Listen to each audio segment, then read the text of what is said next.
بسم اللہ الرحمن الرحیم۔ محترم سامعین و ناظرین، السلام علیکم ورحمۃ اللہ وبرکاتہ۔ ایک طویل عرصہ کے بعد آج آپ سے مخاطب ہونے کا شرف حاصل ہو رہا ہے۔ کافی سارے دوستوں کے، بھائیوں کے میسیجز موصول ہو رہے تھے اور سب کے شکوے شکایات اپنی جگہ پہ جائز اور بالکل درست ہیں کہ کافی وقت سے آپ لوگوں کو کمنٹس کے اور میسیجز کے جواب نہیں ملے۔ کچھ ساتھیوں کو تو میں نے آج جوابات دے دیے ہیں، اور جو رہتے ہیں انشاءاللہ ساتھ ساتھ میں ان کو بھی واٹس ایپ پہ اور پھر یوٹیوب پہ ان کے سوالات کے جوابات انشاءاللہ بتا دیے جائیں گے۔ آج ایک نیا عمل اور ایک نیا وظیفہ میں آپ کو بتاؤں گا، لیکن ہمیشہ کی طرح پہلے سے میں ایک بات کلیئر کر دوں کہ یہ وظائف صرف ان لوگوں کے لیے ہیں کہ جو انتہائی مجبور ہوں اور جن کے پاس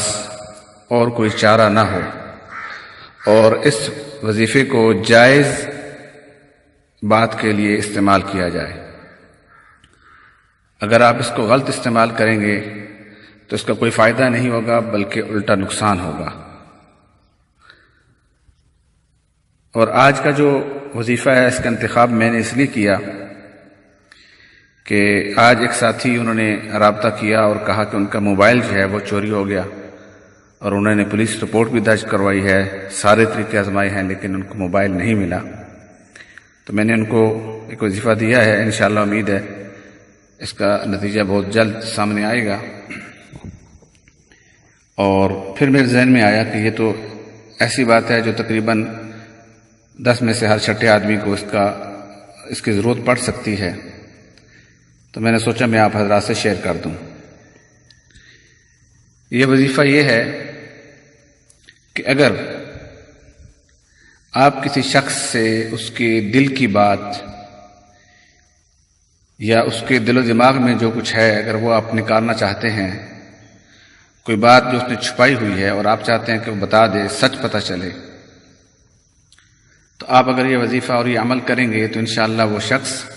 سوتے ہوئے سارا کچھ آپ کے سامنے اگل دے گا۔ لیکن یاد رکھیے یہ وظیفہ اور عمل صرف جائز کاموں کے لیے ہے، ان کاموں کے لیے نہیں ہے کہ جو شریعت میں پہلے سے حرام ہے۔ مزید وضاحت کے لیے میں تھوڑی سی بات تفصیل میں کرتا ہوں۔ حرام سے مطلب یہ ہے کہ اگر جس طرح کسی میاں بیوی کے جو گھر کے حالات ہوتے ہیں، جھگڑا ہو یا کوئی بھی گھر کی باتیں ہوتی ہیں، جیسے کان لگا کے کسی کی پیٹھ پیچھے اس کی باتیں سننا حرام ہے، ایسے ہی اس وظیفے کو استعمال کر کے اس کی بات نکالنا بھی حرام ہے، اس کا کوئی فائدہ نہیں ہوگا۔ یا پھر ایک ایسی بات جس کا آپ کو کوئی فائدہ نہیں ہوتا، اس شخص نے آپ کو کوئی نقصان نہیں دیا، کوئی راز وہ آپ سے چھپانا چاہتا ہے اور آپ چاہتے ہیں کہ مجھے پتہ چل جائے،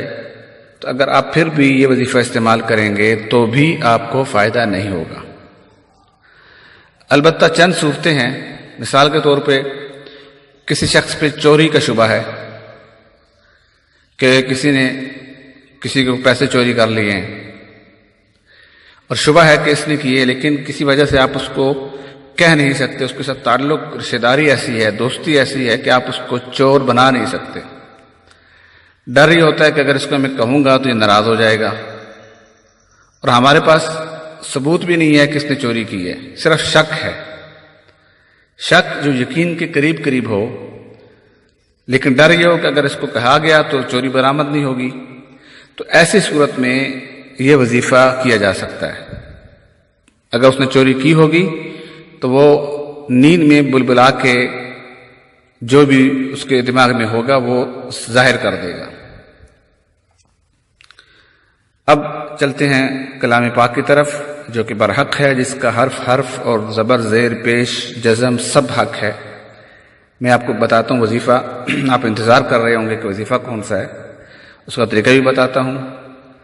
اور اس کو کرنا کیسے ہے یہ بھی بتاتا ہوں۔ سورہ نمل ہے اور پارہ ہے 20واں، آیت نمبر 74 سے لے کے 80 تک، یعنی آگے 81 سٹارٹ ہوگی تو 80 نمبر آیت جو ہے وہ کمپلیٹ کرنی ہے، اور یہ تقریباً 7 آیتیں بنیں گی۔ ان کو لکھنا ہے، میں اس کا تلفظ بھی بتا دیتا ہوں، اور اگر ممکن ہوا تو میں اس کو اسکرین پہ بھی لگا دوں گا۔ فی الحال آپ اس کی تلاوت سنیے اور پھر اس کا طریقہ سنیے۔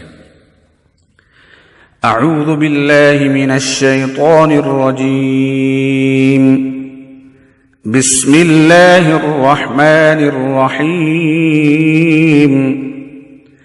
وَإِنَّ رَبَّكَ لَيَعْلَمُ مَا تُكِنُّ صُدُورُهُمْ وَمَا يُعْلِنُونَ وَمَا مِنْ غَائِبَةٍ فِي السَّمَاءِ وَالْأَرْضِ إِلَّا فِي كِتَابٍ مُبِينٍ إِنَّ هَذَا الْقُرْآنَ يَقُصُّ عَلَى بَنِي إِسْرَائِيلَ أَكْثَرَ الَّذِي هُمْ فِيهِ يَخْتَلِفُونَ وَإِنَّهُ لَهُدًى وَرَحْمَةٌ لِّلْمُؤْمِنِينَ إِنَّ رَبَّكَ يَقْضِي بَيْنَهُم بِحُكْمِهِ وَهُوَ الْعَزِيزُ الْعَلِيمُ فَتَوَكَّلْ عَلَى اللَّهِ إِنَّكَ عَلَى الْحَقِّ الْمُبِينِ إِنَّكَ لَا تُسْمِعُ الْمَوْتَى وَلَا تُسْمِعُ الصُّمَّ الدُّعَاءَ إِذَا وَلَّوْا مُدْبِرِينَ وَمَا أَنْتَ بِهَادِ الْعُمْيِ عَنْ ضَلَالَتِهِمْ إِن تُسْمِعُ إِلَّا مَن يُؤْمِنُ بِآيَاتِنَا فَهُمْ مُسْلِمُونَ صدق اللہ العظیم۔ جی، تو یہ تھی وہ آیات، 20 سے 12 ہے، دوسرا رکوع ہے، آیت نمبر 74 سے 80 تک، یعنی 80 نمبر، 74 سے 80 نمبر تک یہ آیات ہیں۔ ان کو